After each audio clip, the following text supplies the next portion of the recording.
the site of a former steel mill in Guangzhou, China. China produces only about 2% of the steel used in the United States. Billy H.C. Kwok for The New York Times, London. In recent history, as narrated by President Trump, the United States has been fleeced and humiliated by savvier nations unrestrained by naive notions like global trading rules.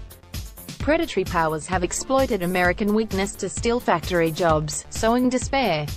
The primary villain in this narrative is China, the country that Mr. Trump has placed at the center of the combative trade policy he is advancing. Steep tariffs on steel and aluminum set to take effect this week are portrayed as targeting China even as they mostly hit other powers. In a broadening of the battle to electronics and clothing, the Trump administration is readying at least $50 billion worth of tariffs and penalties on imported Chinese goods. If these demonstrations of muscle are intended to strengthen the American position in grappling with China, trade experts increasingly fret that Mr. Trump's policies are doing the opposite. They potentially diminish the place of the United States in the world by alienating allies, undermining the potential for collective action among countries nursing shared grievances with China. It's going to be far more effective if they go together, said Meredith Crowley, an expert on international trade at the University of Cambridge in England.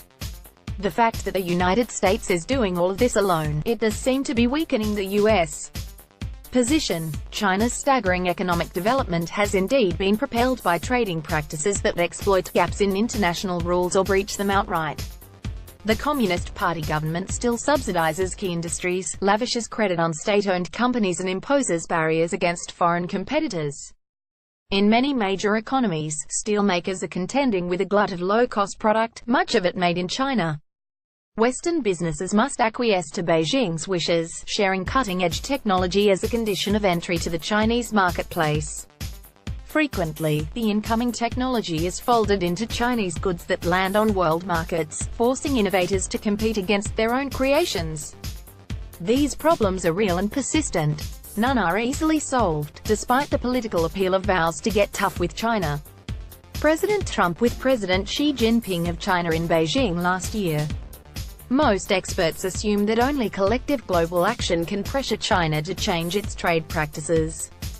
Doug Mills, The New York Times. China is an inextricable part of the global supply chain, producing the piece parts of cars, gadgets, blue jeans and practically anything else made by human hands.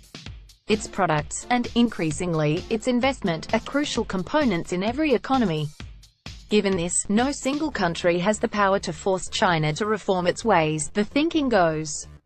China can get around tariffs in one nation by sending its wares elsewhere. It can buy its way into markets by wielding its largest, building infrastructure and proffering loans. Most experts assume that the only way to make progress in pressuring China to play fair is through collective action.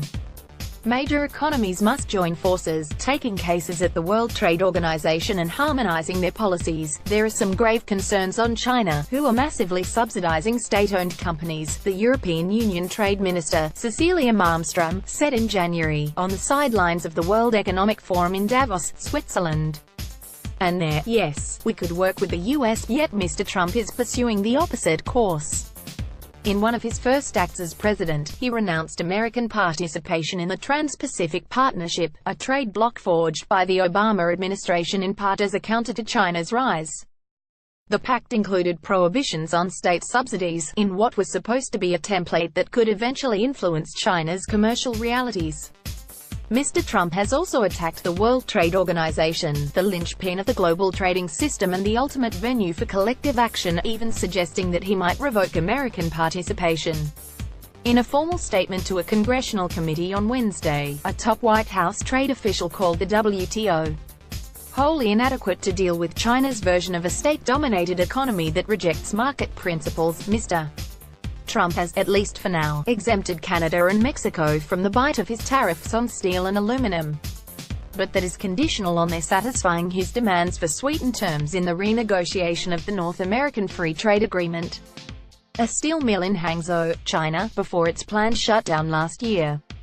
Potential partners of the United States in efforts to rein in China, like Britain, Japan and South Korea, are instead scrambling to win exemptions to new tariffs. Julia Marchi for The New York Times. Every other source of steel reaching the United States is scrambling to secure similar relief. Stalwart allies like Japan, Britain and South Korea are effectively begging to be spared from an American offensive. Does not make for fertile conditions for coalition building. It takes everybody's eye off the real issue, said Chad Peop, a trade expert at the Peterson Institute for International Economics in Washington. Now, no one is talking about China's overcapacity on steel. When you're hitting the Europeans and the Japanese and the South Koreans on steel, how easy is it going to be for those countries to cooperate with you on forced technology transfers? You would need all of these countries to agree on these issues, which requires a tremendous amount of cooperation and trust, he added.